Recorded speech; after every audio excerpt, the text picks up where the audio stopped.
honored to present the 2016 Commencement speaker, Seth Meyers.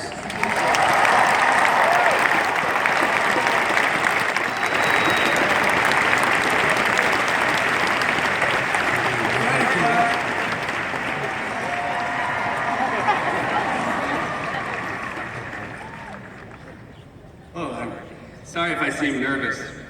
I'm a huge Justin Marquez fan.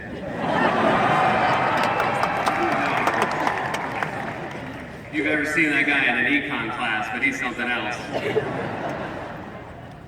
Good morning, thank you, President Shapiro, distinguished faculty, friends and family, but most importantly, thank you, graduating class of 2016, for having me here today. I'd like to start by focusing on me and saying how excited I am with my new title, Doctor of Arts. Doctor of Arts, also known as the doctor least requested in an emergency. Is there a doctor on the plane? I'm a doctor of arts. Sit down, sir. I believe you meant sit down, doctor. I should say I'm not the most excited about my new title. My wife's family is Jewish, and her mother is so happy that she can finally tell people her daughter married a doctor. This is for you, Joanne! I also can't tell you how nice it is to be on a stage where I am without question the dumbest person. For example, Richard T. Lifton behind me pioneered the use of human genetics to understand diseases, but I just made a joke about my mother-in-law. It's a true story. I was telling this to someone while we were preparing for this. I was thinking back to the 2 science classes I took at Northwestern that were required. In my freshman year, I took a class called Earth as a Planet. And I got a C.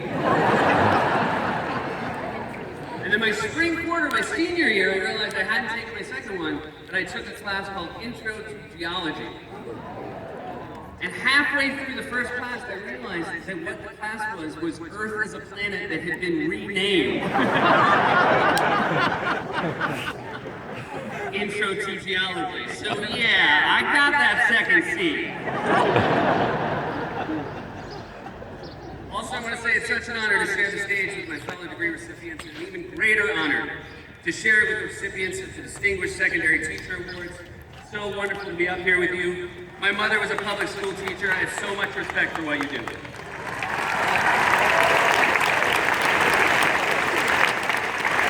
And I certainly wouldn't be here today if it wasn't for my teachers, both before and during my time at Northwestern. In fact, in preparing for this, I recalled a professor of mine here, Paul Edwards, who had a huge impact on my life. And I realized I never told him that, so this week I emailed him my thanks. And he very touchingly wrote back, "New email, who dis?"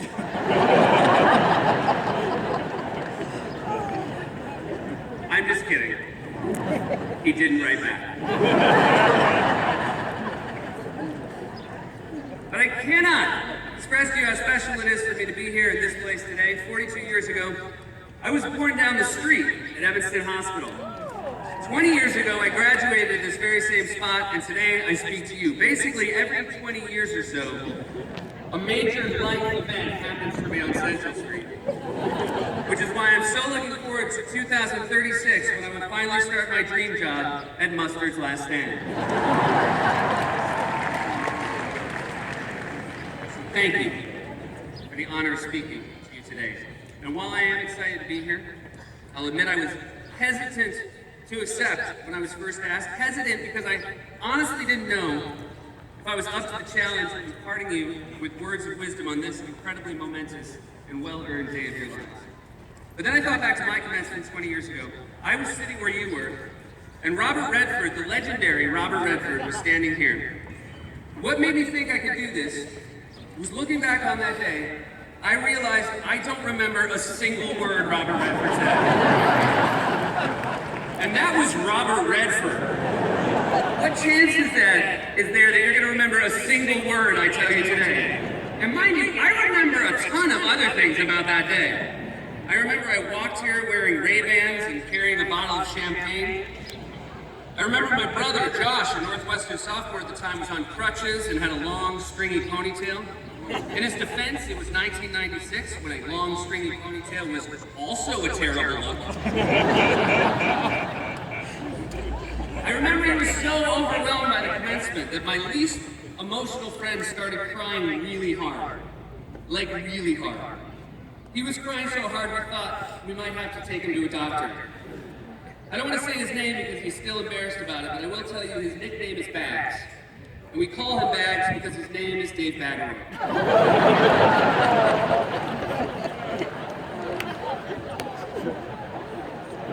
I remember the night of my commencement, friends and I celebrated by blasting Bruce Springsteen's Thunder Road in our apartment over and over again. Not because we think Evanston is a town for losers, but because we love screaming, "I'm pulling out of here to win." In fact, we played it so many times, the graduate student who lived across the hall screamed at us to turn it down. And I also remember telling him, "You grad students think you're better than me, but you're not, and tonight you can suck it." And being older, I'd just like to say to that grad student, wherever you are, in reflection, I realized you were, in fact, better than me. But in my defense, I was drunk. I had just graduated, so you can suck it. What I'm getting at is my words won't be what stays with you from today. Today is a culmination of your journey and your achievements. So while I'm speaking, I invite you to drift off and remember your favorite parts of the last 4 years. Remember what you accomplished and what you overcame and the fun you had and the people that you met, because that's what will stay with you. And I won't be insulted. In fact, later, when your degrees are being conferred, I promise that I too will drift off and pay no attention to that. Because another thing I remember about my commencement is that these things can be too long and kind of boring. I also remember, and I'm so glad they haven't fixed it, that for a school full of very smart people, they sit everyone who's graduated and all their friends and family facing the hot, hot sun when it's at its highest point. I'm not the only one here. You'll forget. In time, you will forget everyone who was on this stage. Pretty much the only person you're going to remember at all is President of the Alumni Association, Catherine Malston, because I can tell you from experience that NU alumni relations will stay in your life. You are going to discover in your postgraduate years that those in charge of alumni relations truly are the Liam Neesons of collegiate life. They will look for you. They will find you. And you better have that checkbook out. Catherine Malston has a very specific set of skills. So despite coming to the conclusion that I am no way the most memorable part of the day, I still had to write this speech. And I didn't know if I should start with an outline or just write a first draft that I could show to colleagues, talk to other people who have given commencement speeches in the past. But instead, I decided to honor my years at Northwestern and the kind of student I was. I would wait until the last minute, pull an all-nighter, and just jam this bad boy out. Next with the margins, used a big old font. President Shapiro has probably had his script locked since March. Meanwhile, as of Monday, all I had were notes on a legal pad that consisted fully of the words, "Something about following your dreams, maybe?" But it's funny, you know, when I started at SNL, and the most important skill was being able to write under a deadline, I realized that all of my Northwestern procrastinating had actually been practiced. In fact, I wasn't procrastinating at all. I was procrastinating. And you might be saying that's not a word, but I think I know, because remember, I'm a doctor of arts.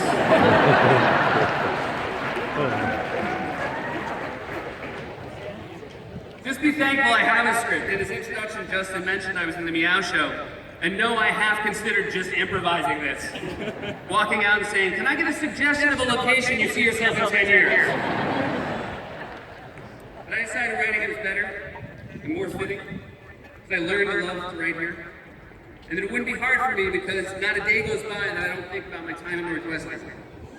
So I can sincerely tell you this: you will leave here with knowledge and a diploma, but what will endure the longest are your friends. I am so close to the people I went to Northwestern with, and I can tell you it is great to be 42 and still be friends with the people you knew when you were 18. So today is the day to look around your group of friends and identify the people who you want to be part of the rest of your lives. Also, while you're at it, look around and identify the friend that's kind of a dud. Because today is as good a time as any to cut ties. And trust me, every group of college friends has a dud. And if you're looking around right now saying, not my group of friends, that's probably because you're the dud. That's just real talk. I can also tell you that 20 years from now, 30 years from now, or maybe even 40 years from now, the day will come when you pay off the last of your student loans. I can tell you that one of the benefits of going to Northwestern is, unlike an Ivy League graduate, people will think you're smart without immediately thinking you're also pretentious. Unless that person went to the University of Illinois, in which case they'll think you're incredibly pretentious. You know, I also thought it would be nice today to share an inspirational speech. Since Northwestern is on the quarter system, and this is the last graduation of any major university, I realized I could just steal a quote from another 2016 commencement speaker. Like Michelle Obama said to the City College of New York graduates, we know that our greatness comes when we appreciate each other's strengths, when we learn from each other, when we lean on each other. Or Lin-Manuel Miranda, who told the graduates at the University of Pennsylvania, I know that many of you made miracles happen to get to this day. I know that parents and grandparents and aunts and uncles and family behind you made miracles happen to be here.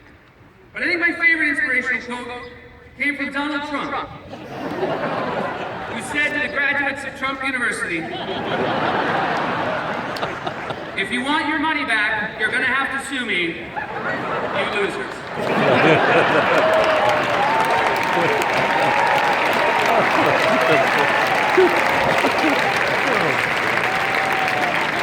On a serious note, I can tell you it's often frustrating being the age you are now. And nothing will be more frustrating to you than trying to explain yourself and your ideas to older people. So when making your arguments, please be patient with us. You will be right about a great many things before we are. And we are slow on the uptake sometimes. For example, I might never figure out Snapchat. And I'm just gonna have to be okay with that. At the same time, don't let older generations blame you for what they see as the problems of the world. You're too young for any of this to be your fault. You have a good decade before any of this is on you, so my only advice is use those 10 years well. And remember, the worst things that happen in this country don't happen because of hate, or rage, or fear. They happen because of apathy, so I encourage you to be people of action. I encourage you to do the most you can, while remembering the least you can do is vote. So vote. This election.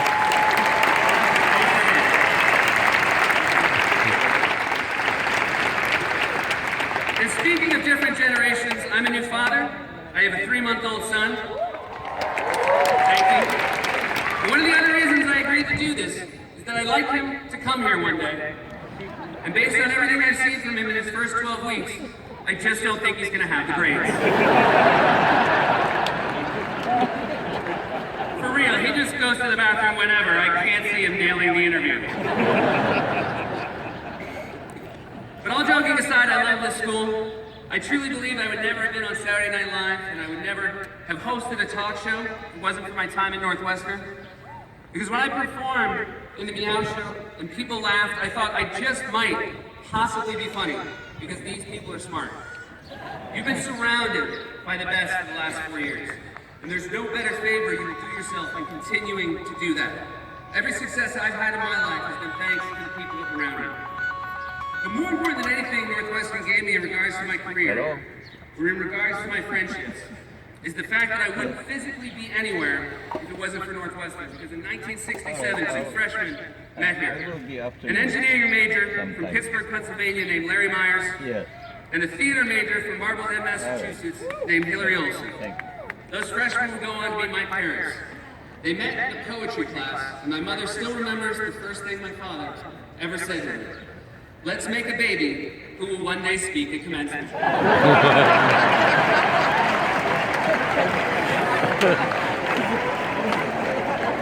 And she said to him, will they remember his speech? He said no. So Northwestern has always been family to me. My brother went here, my parents went here, and if he ever gets his act together, so will my son. But again, I'm not holding my breath.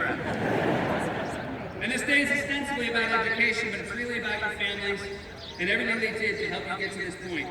And as you move on in life, family will mean more to you than you could ever imagine.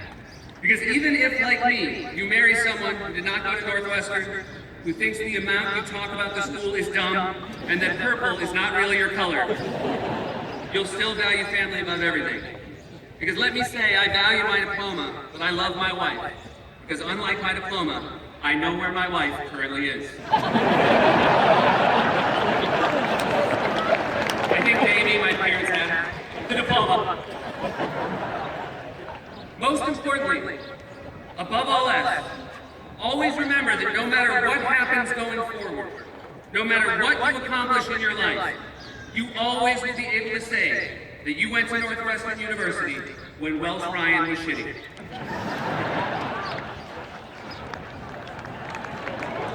And I ended with that because last week Northwestern sent me the full script of today's remarks, and even though I hadn't written mine, I saw that the next thing President Shapiro is scripted to say is thank you, Seth, for those inspiring words. And I wanted to see if he would still say them. So now with only what I guess is only a few hours left to go with this, I'm going to put on my glasses and pay close attention, wide awake, to what I'm sure will be a scintillating ceremony. Thank you all, and congratulations.